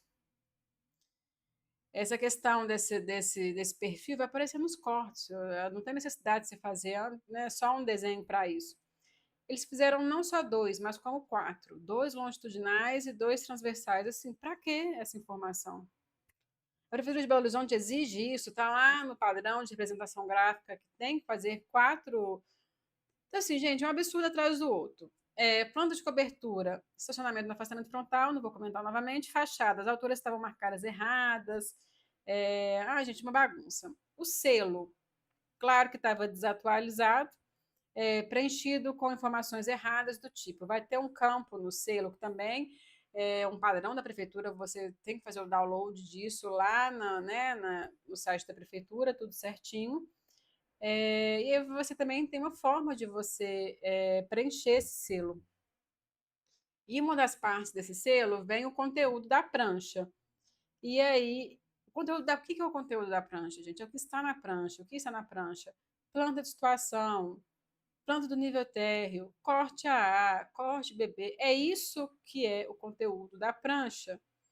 O que a pessoa escreveu? Projeto legal. Ah, jura que é o projeto legal? Estou entrando com esse projeto aqui protocolando. Não é o projeto legal, é o executivo. Não faz sentido. Isso tudo que eu falei para vocês apareceu nas pendências, assim, né? Vai estar lá. Claro que eu não li, ele me mandou um print, eu só vi uma coisa ou outra, também não, né, não era meu dever sair lendo aquilo tudo, né? Acabou que não houve essa troca de responsável, ele não é o meu cliente, enfim. Mas fiquei chocada. E aí eu quero que vocês saiam dessa aula, eu vou compartilhar com vocês essa, como é que faz, né, que eles não sabiam. Aí, contextualizando mais o caso, né, antes de eu chegar aqui, vou contextualizar um pouco mais o caso. Depois que eu conversei com ele, que eu vi o projeto que tinha coisa errada, vocês lembram que no áudio ele virou e falou assim: eu contactei um terceiro que auxiliou no projeto algumas coisas que estavam erradas. O que foi isso? Por sorte, ele tinha um amigo arquiteto que trabalhava, né, concursado na prefeitura na parte de aprovação. E aí o arquiteto, quando viu o projeto e viu que não tinha um recuo de alinhamento, ele se solidarizou e fez uma consultoria. Aí eu não sei se foi pago ou não, enfim. Ele falou que ele deu uma consultoria para o pessoal desse escritório, para essas meninas, né, que não era nem o arquiteto que estava lá assinando o projeto, as meninas lá do escritório. E aí ele explicou que, nesse caso, como é que acontecia o recuo de alinhamento, que eu vou mostrar para vocês o conceito, né, para vocês não errarem isso no projeto de vocês. E com isso os danos foram amenizados, porque aí ele, né, óbvio que quando o arquiteto viu que tinha uma cobertura no afastamento frontal, já cortou isso, eram 2 vagas, virou uma vaga só, teve que diminuir, assim, é um projeto bem mal feito, sabe? Teve isso e depois eu conversei com a esposa dele, sabe? Eu fiquei muito sentida, porque a esposa dele, assim, ela me contou, claro, gente, parece muito clichê a gente falar que é o sonho da vida, é o projeto de uma casa é o sonho da vida da pessoa, e realmente é, gente. É um clichê que é o mais verdadeiro possível. E ela estava muito sentida, porque ela me contou a história dela, que ela foram anos juntando esse dinheiro, e que eles conseguiram comprar o lote, e aí, assim, ela abdicou de um tanto de coisa, procurou alguém responsável certo, ela queria fazer tudo certo, com a varagem de construção, tudo certinho. Infelizmente, ela chegou nessa, né, nessa empresa que não conseguiu dar a resposta à altura. Ela queria, no início da concepção do projeto, de colar, e ela poderia fazer isso, de colar uma parte da casa em uma das fachadas.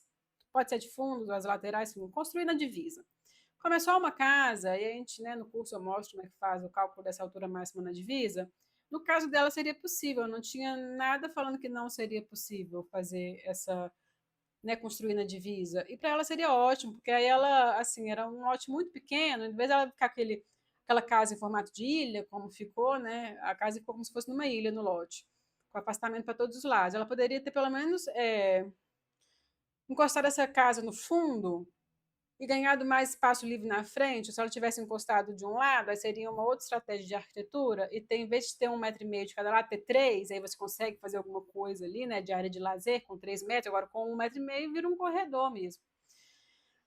Enfim, aí foi informado para ela que não seria possível, que teria que ter os afastamentos. E é uma informação errada, gente. No caso dela, a não ser que lá eu não li, né, os pormenores do zoneamento de preservação ambiental, mas creio que não tenha isso lá falando que na PA3 não pode construir, só se tivesse algo do tipo, e assim, não vai estar. Ela poderia ter feito isso, ela queria fazer isso. Então, assim, começou tudo errado, né? E assim, é de uma casa, que a gente pensa, nossa, fácil, né? Uma casa, mas a gente envolve tanta coisa. Então, por isso que eu resolvi trazer, né, esse caso para vocês entenderem, né, a profissão de vocês. Se você não sabe informação, corre atrás. Enfim, isso é muito importante. Isso impacta a vida, o bolso dos nossos clientes, em tudo. É a vida deles agora que estão lá, né? Não sei o que vai ser feito. Sinceramente, eu acho que, da situação que está, eu acho que eles vão acabar construindo sem um alvará mesmo, enfim. Como já está pronto, né, a alvenaria, é muito triste. Vou voltar aqui para o curso, então vou explicar para vocês como é que funciona, tá? O recuo de alinhamento, a gente tem aula também, claro que isso e tudo mais vai estar lá no meu curso, a prova BH. Inclusive, tirei essa imagem que eu que fiz também lá do curso para explicar para vocês como é que funciona esse recuo de alinhamento. Vejam que aqui a gente tem a largura atual da via, que eu coloquei aqui como exemplo de 9 metros. O passeio ele faz parte da via? Faz. Vejam que está marcado ali de uma testada a outra do lote aqui, né? Então, o passeio ele é parte integrante do logradouro público. Então, essa largura atual da via ela tem 9 metros, mas lá no meu projeto está falando que a largura final da via, lá na informação básica, é 12 metros. Então, para isso acontecer, o que a gente tem que fazer? A gente tem que ter o eixo dessa via, como eu coloquei aqui para vocês, porque uma parte dessa previsão de alargamento vai estar de um lado, essa parte vai incidir no outro lote do outro lado. E aí, se eu pego essa minha largura final, divido por 2 a partir desse eixo, dessa via, então eu tenho 6 metros de um lado e 6 metros do outro. Vamos estudar o do lado de cá. Então, eu tenho 6 metros e aí minha largura atual ela é 9. 9 dividido por 2 é 4,5 metros, né? Para o lado do eixo para cá. Então, os 6 metros da largura final que tem que ter para esse lado, menos os 4,5 metros que tem da largura atual para este lado do eixo da via, quanto que está faltando para eu completar a largura final da via? 1,5 metro. Então, vai ser 1,5 metro na frente do seu lote, que você não pode construir ali, e esse 1,5 metro ele não conta o afastamento frontal. O afastamento frontal ele só vai ser contabilizado depois dessa previsão de alargamento de via. Isso faz muita diferença no projeto. É 1,5 metro, ainda mais para um lote que só tem 20 metros de profundidade. Isso é uma informação muito importante, isso muda muita coisa. Você não pode fazer o afastamento, você não pode colocar a vaga de garagem nessa previsão de alargamento. Tem uma série de coisas, a sua área permeável não pode estar na previsão de alargamento de via, a área permeável mínima, que tem que ser contabilizada, não pode estar nessa faixa que eu marquei aqui de 1,5 metro. E é de um lado e para o outro, tá? Vamos terminando o cálculo, para o outro lado da via a mesma coisa. Vai ter 1,5 metro também incidindo no outro lote. E assim, se no futuro a prefeitura precisar fazer esse alargamento dessa via, já está tudo certinho, já está previsto no projeto, para isso que serve esse recuo de alinhamento.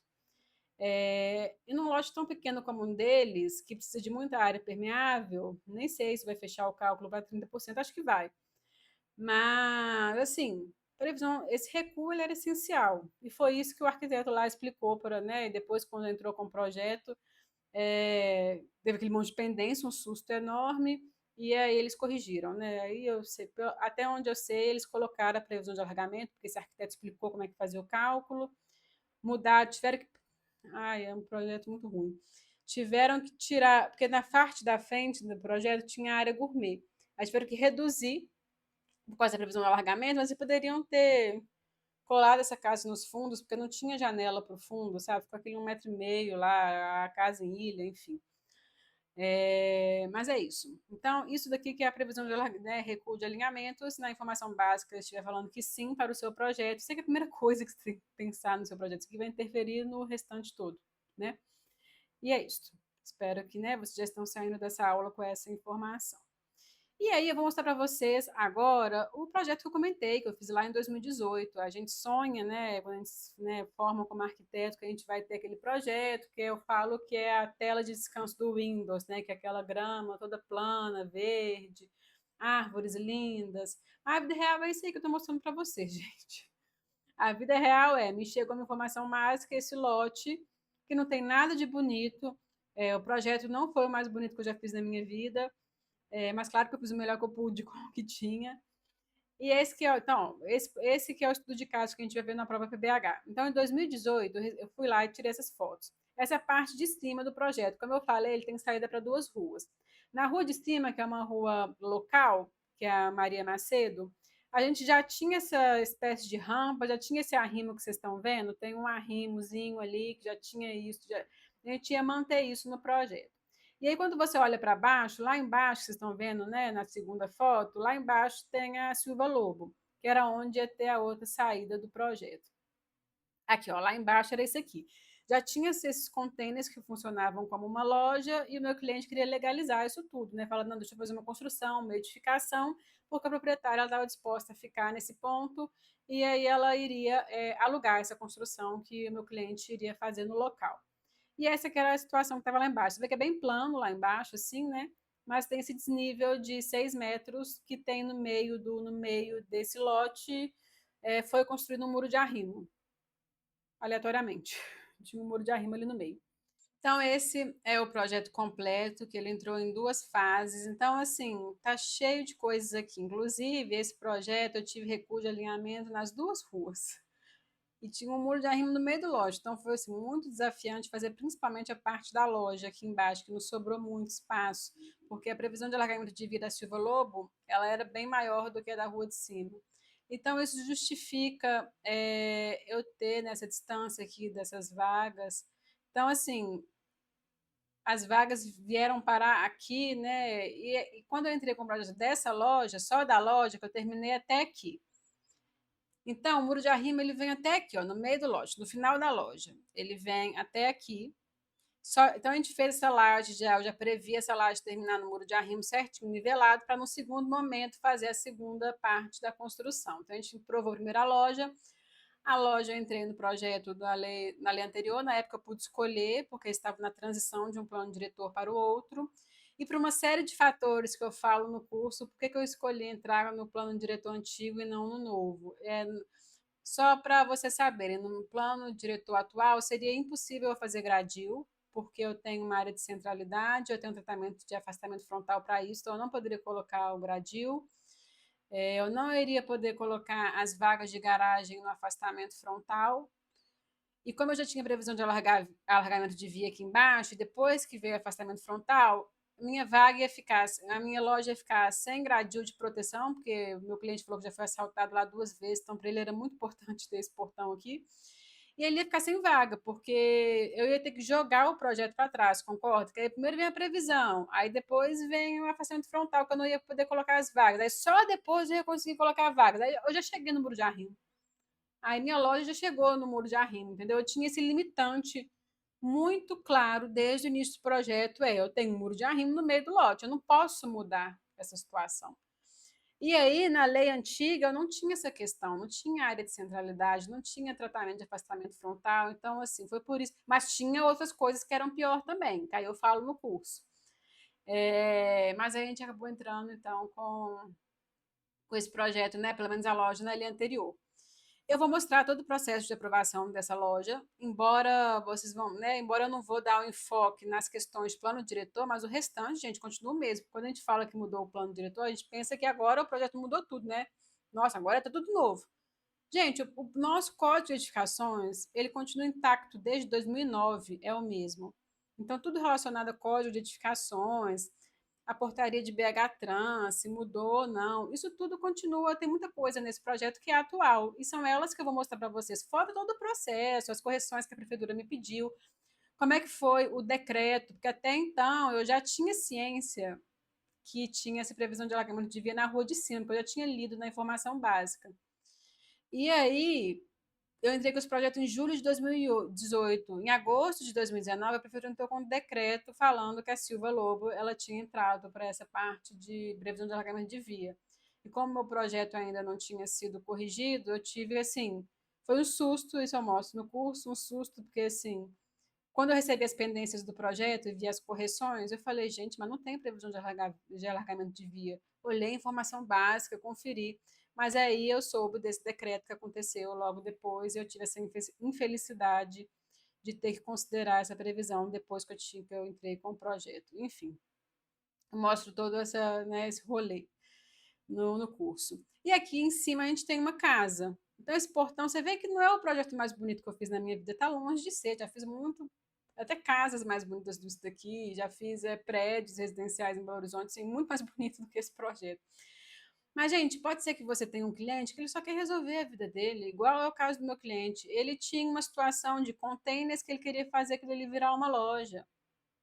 Com a situação de lote que ele tinha. A parte de cima, esse gradil aqui, ele já existia. A gente vai usar o que ele tem lá hoje, e aí por isso que ficou assim. Claro que eu coloquei isso dentro das regras, né? Vi se era possível deixar o portão dessa forma.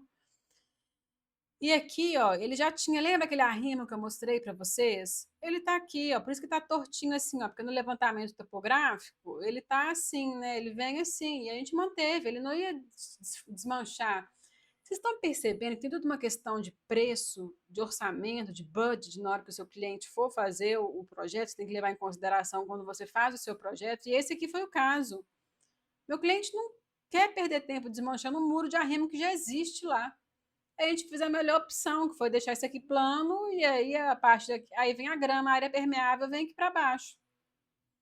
Aí o acesso da casa virou por aqui, aquela rampa, lembra que eu falei para vocês que tinha o início de uma rampa ali? Então, a gente manteve a posição da rampa aqui, e aqui embaixo o teto da loja virou estacionamento de 2 vagas aqui de garagem para casa, e são completamente independentes. A loja tem acesso por baixo, a casa tem o acesso por essa rua de cima. Ó. Então é uma casa simples, gente. Eu mostro o projeto dela, ó, tem altura máxima na divisa. Esse projeto ele é muito legal para você aprender as coisas. Porque eu construí na divisa, aí tem o cálculo que eu tive que fazer para construir essa divisa daqui. Aliás, o projeto ele está todo na divisa, né? Porque lá embaixo também a loja ela está na divisa dos dois lados. Como é que funciona isso, né? Para um terreno que tem duas saídas.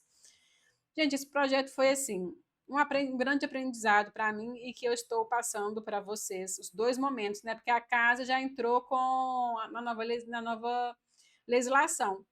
Aí que eu tive que fazer a planilha de cálculo que eu tive que entregar, eu tive que recalcular a área da loja também, para ela entrar de acordo com os parâmetros urbanísticos atuais. Então, assim, tem todo um grau de dificuldade nesse projeto, que ele está longe de ser o mais bonito, mas ele foi o projeto que eu mais aprendi. Ele não tem nem 250 metros quadrados de área construída. Mas assim, o aprendizado que eu tive nesse projeto, ele foi muito grande e eu vou apresentar os dois projetos, o lá de baixo mostrando as decisões, né, porque que eu entrei na lei anterior, o que mudou, para vocês também saberem, gente.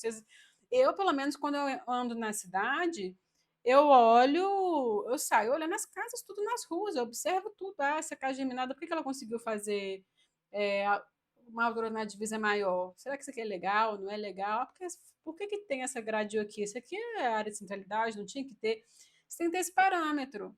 E para isso você tem que conseguir, você tem que saber também o que era antes do plano diretor e uma outra logística. Você tem que saber também para você conseguir fazer essa leitura da arquitetura na cidade. E aí a de cima ela foi, né, como eu falei, a casa ela foi toda aprovada no atual plano diretor. E aí também tem coisas muito interessantes para falar da casa, por exemplo, por que tem essa abertura aqui? Por que eu não continuei com essa casa colada aqui nessa divisa? Por que eu tive que fazer essa abertura? Eu falo lá na prova FBH, porque pode ser que você precise fazer também, como eu tive que fazer, que não faz nenhum sentido, né? Se eu olhar e falar, por que não fechou isso aqui, fez uma suíte aqui para esse quarto aqui? Por que teve que fazer dessa forma? Enfim, está tudo lá na prova PBH.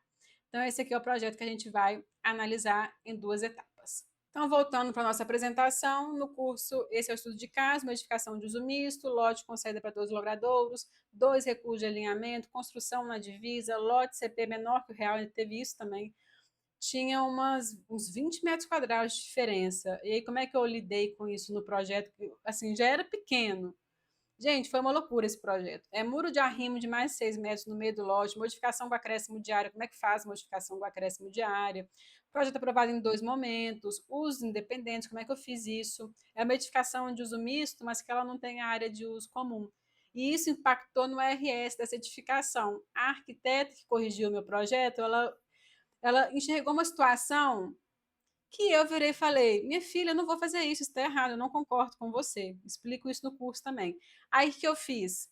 Conversei com uma outra arquiteta no plantão, que me deu toda a razão. Aí no dia que eu tive a reunião com essa arquiteta, eu discordei dela, mas eu não queria abrir recurso, porque recurso demora 30 dias no mínimo. Eu falei: olha, você está lendo dessa forma, eu estou lendo dessa forma. Tem como você conversar com os outros arquitetos aí do setor para ver se eles concordam com você, enfim, trazer o que eu estou falando para ver se faz sentido ou não, porque eu conversei com outra pessoa, o nome dela era tal, e ela concorda comigo que tem que ser feito dessa forma. E aí eu estava certa, gente. Eu estava certa. Então, assim, é um projeto que ele sai do óbvio. E eu aprendi muita coisa. E também isso também é um exemplo para mostrar para vocês que nem tudo que a prefeitura ela mostra lá de pendências pode não ser também. Claro que o caso do RS eu não ia conseguir solucionar da forma como a arquiteta queria, porque eu não tinha espaço no meu lote. Esse lote é minúsculo, mal coube a casa ali em cima, porque ele vai afunilando. E assim, a gente tem que saber muito bem de legislação urbanística, porque é nesse momento que você vai tirar a prova. É nesse momento que eu falei, olha, você está errada. Gente, os profissionais, os arquitetos que trabalham na prefeitura, vou dar meu feedback para vocês, depois de muitos anos, mais de 10 anos aí convivendo, né, corrigindo projeto, enfim, entrando com projeto, eles são excelentes profissionais. Todos que entraram ali são muito bem capacitados. Eu tenho colegas que trabalham na prefeitura, eu não conheço gente ruim trabalhando na prefeitura. Mas isso não significa que eles vão acertar em tudo. Eles são humanos como a gente. Então, sim, pode haver. Ai, gente, meu gato está chorando aqui, vai. Vai.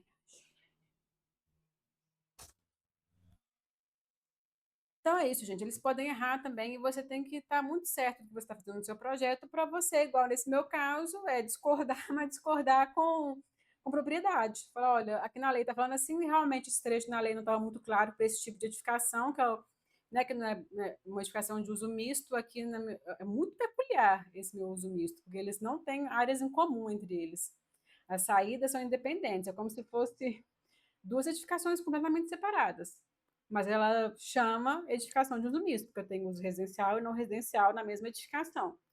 Mas ela sai completamente do óbvio, assim. Então, você tem que estar muito certificado da lei quando você faz um projeto desse aqui. E é isso que aconteceu. Aí eu conto isso no curso, enfim, toda essa história lá no curso. Agora vamos falar do curso. Esse curso ele foi estruturado em 6 módulos. E o primeiro módulo, a gente vai trabalhar a legislação urbanística, então a gente vai aprender desde introdução à legislação. Então, por exemplo, qual é a diferença de portaria para decreto, para lei, quanto que eu uso uma, quanto que eu uso outra, onde que eu encontro essas informações, qual que é o site, né, que é o oficial para eu encontrar essas informações, como é que eu uso essas informações, como é que eu faço a leitura dessas informações. Então, no módulo de legislação urbanística, a gente vai trabalhar as principais leis, decretos e portarias que você precisa para fazer o projeto. Então, a gente vai ver códigos de edificações, a gente vai ver a portaria da BH Trans para os acessos de veículos, a gente vai ver a portaria, a gente vai ver a parte que fala sobre passeios, a gente vai ver muita coisa, né, muitas dessas leis envolvidas para o projeto. As mais importantes, claro, porque não tem como a gente ver toda a legislação. Aí no módulo 2, o módulo 2, o 3 e o 4, ele é derivado do plano diretor, porque eu falo do plano diretor em legislação urbanística, só que o plano diretor, gente, é quase que 170 páginas.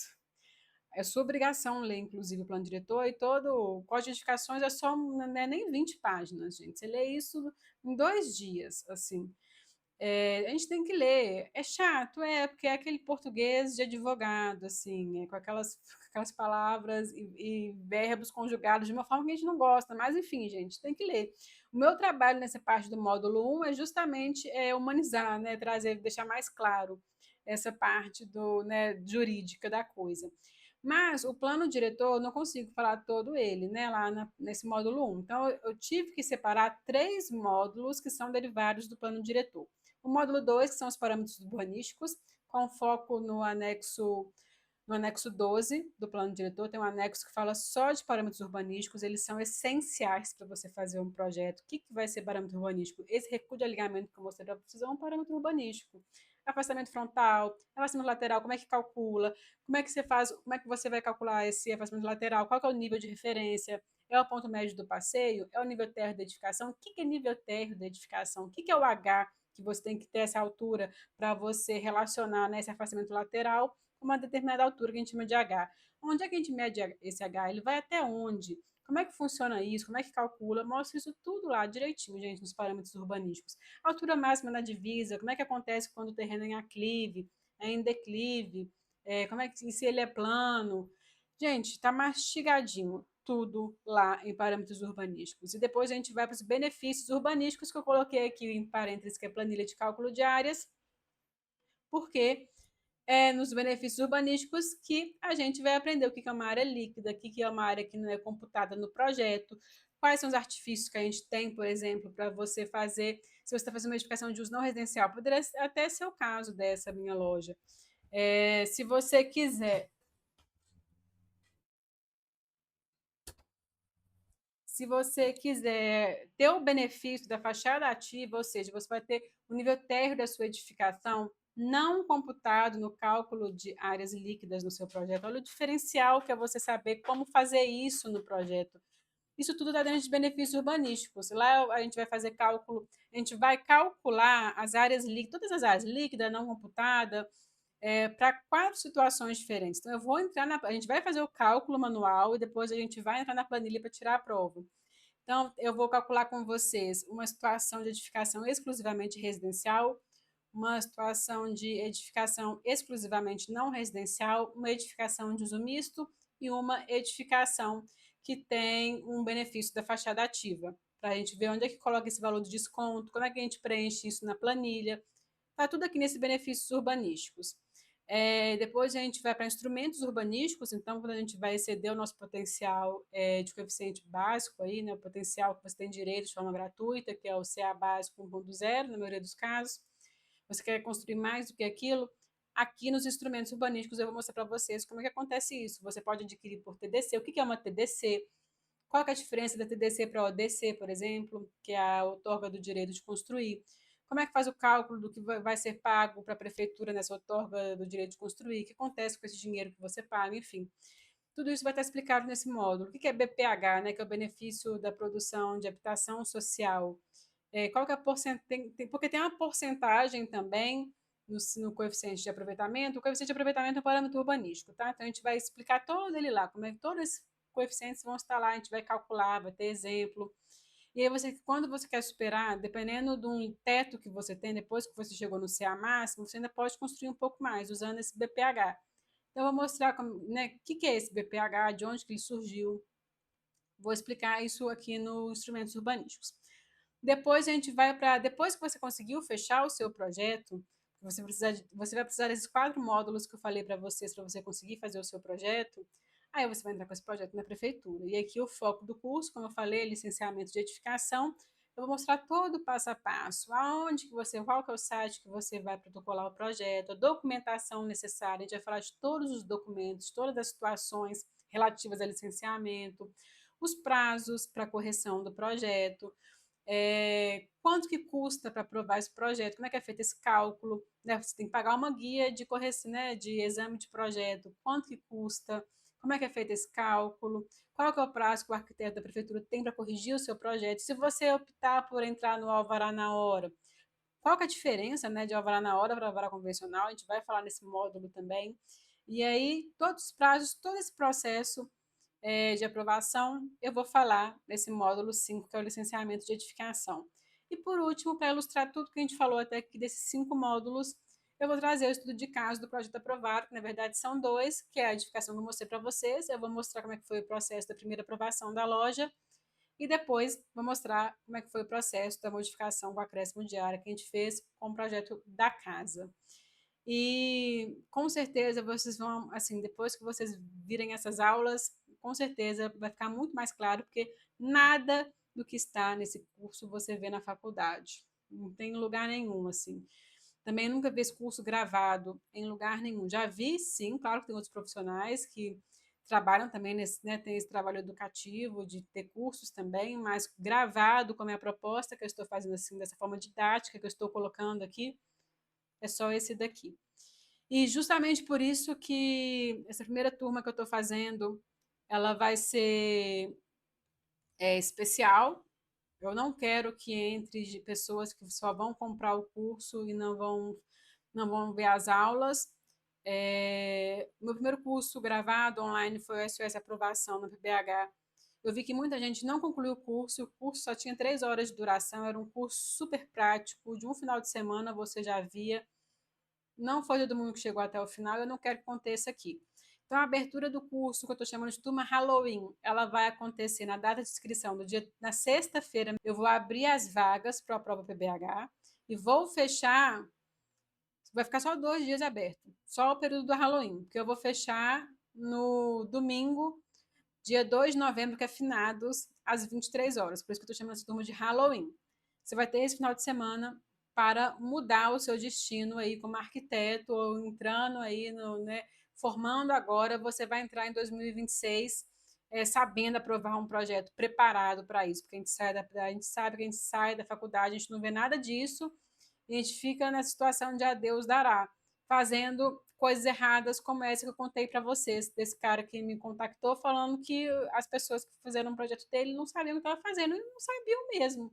Eu não quero que isso aconteça com você. O intuito desse curso aqui foram anos de experiência minha que eu empacotei todo nesse curso de 6 módulos para ficar muito claro para você. Eu não quero que você passe pelo que eu tive que passar, que fui lá nos erros e acertos no início, na prática, e depois eu tive que ir descobrindo aonde ver as coisas mais formais. Eu já vou trazer tudo mastigadinho para você.